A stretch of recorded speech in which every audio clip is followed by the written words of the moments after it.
Okay, so for the last part of our base mesh model, basically base mesh model siya, but after we perform it, we will proceed to applying another techniques to make it more realistic.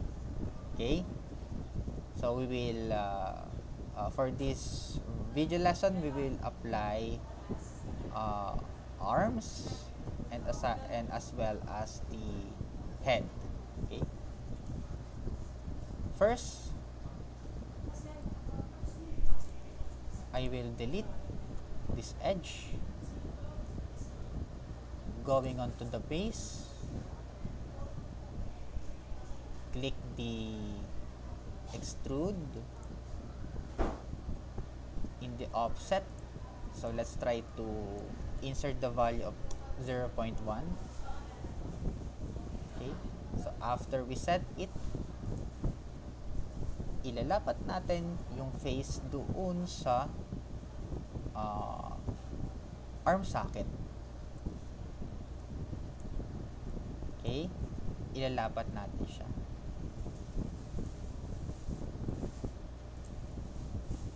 Using different selections. Not totally circle, but kailangan lang natin ma-achieve yung patterns or yung preference. Okay, I think okay na to. In vertices, let's align it. Okay. Now, dito tayo mag-extrude. So, face, highlight this part, going on the reference. So, shift, hold shift and then extrude. Okay. Rotate.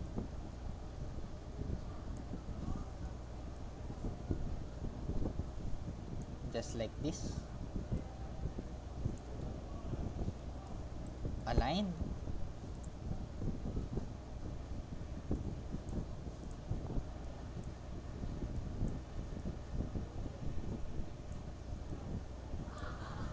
Okay. And again, face selection, extrude. So basically, we have articulations here, or we have joints here. So I want to extrude it again. And then extrude.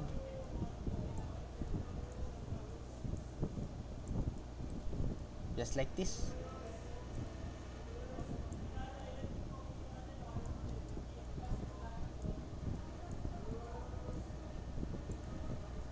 Okay. So, the next thing that we will do is we will align it based on the given reference. Okay. Vertex, align it to the pit.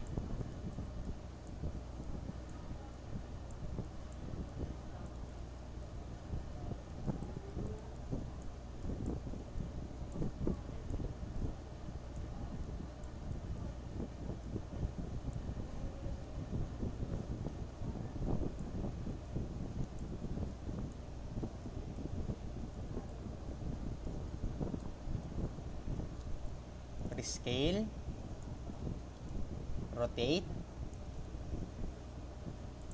So kung kulang, insert ng edge, insert ng segments.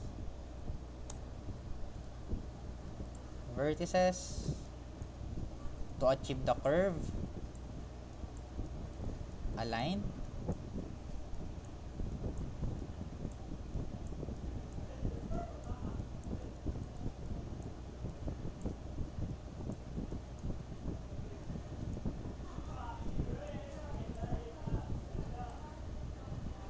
Ayun, so adjust again.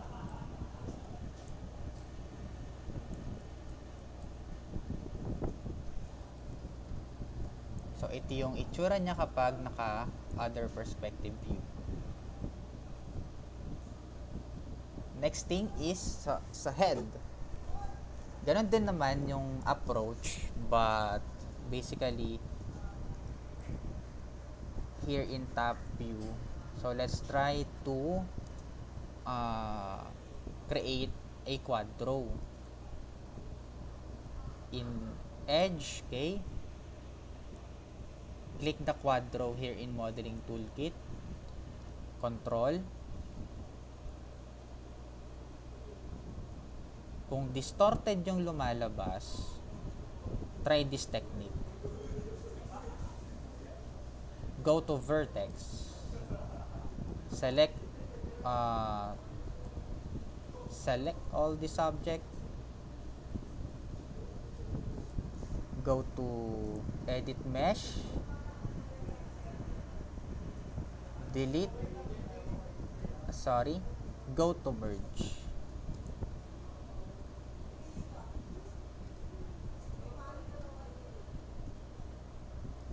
Okay, so let me repeat. Highlight the vertices, go to edit mesh, merge. Okay, try again. Quadro, control. So, click. Ayan. So, dito tayo magke-create ng head, basically. So, face. Okay. Highlight the face.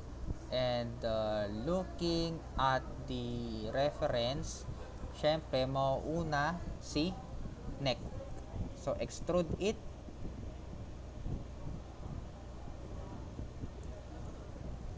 Using vertex, adjust it.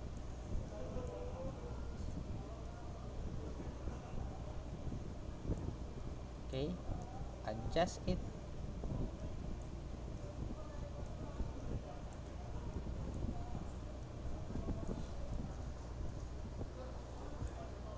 Highlight again the face, and for the head part, so i-align lang natin siya.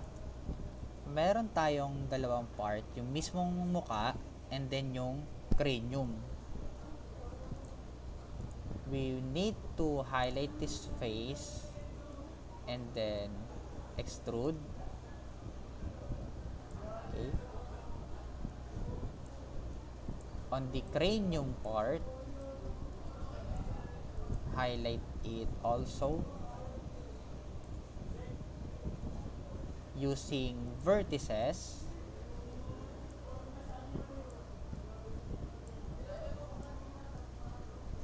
I-align din natin siya just like this one.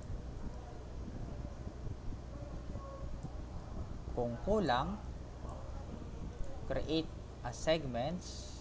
I think okay na yung dalawa. Enter.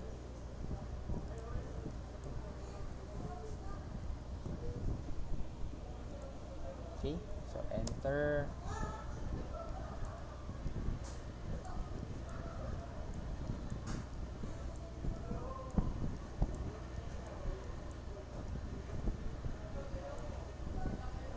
So, check natin kung anong itsura niya. So, kulang pa ng ears. So, in this part, mag-highlight tayo again, no? Extrude.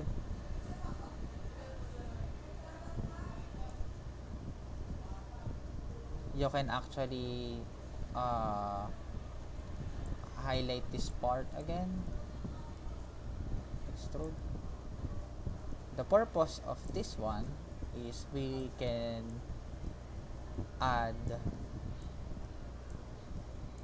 low poly of ears, but not totally realistic, because as I said, this is only just base mesh model. So eventually we will adjust it furthermore.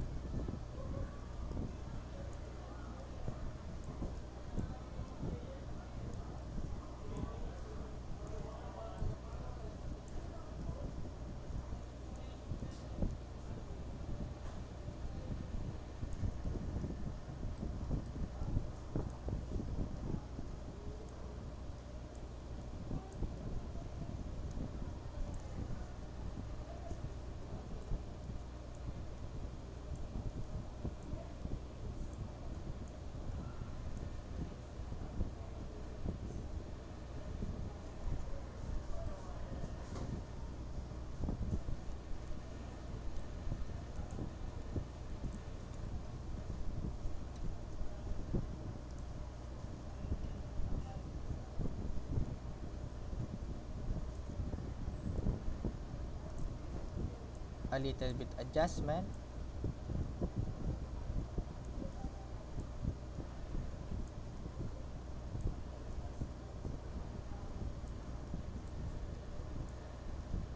Para magkaroon tayo ng ears.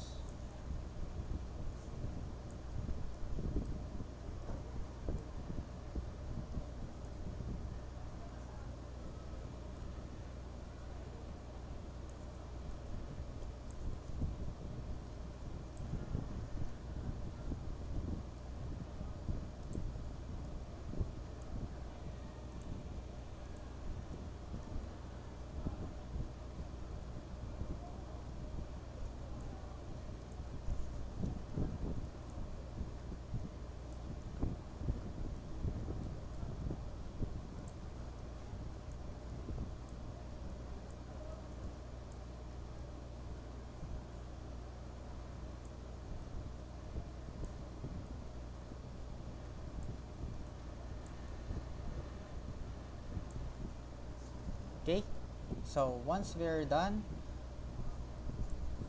let's take a look what will happen or kung ano yung magiging itsura niya. Now, we have problem here. If we turn this into a smooth version, so number 3, nahati siya.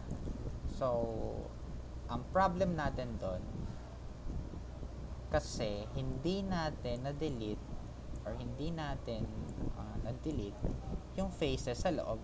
Kaya 'di ba sabi ko kanina, or I think that's the video lesson number 3, we need to delete the faces, no, in order for us to duplicate special. So ganun din gagawin natin. Delete all the faces that you see here. Okay, make sure na wala siyang matitirang malit na face. And then object mode, try natin i-combine ulit. Press 3. So ganyan yung magiging itsura niya. Okay? Base mesh model, hindi pa siya ganun ka-realistic, but sa mga susunod na lesson, i-finalize natin, i-refine para magkaroon ng other details. Okay? And that's it for the character based mesh model. If you have concern, just message me in structure. Goodbye and thank you.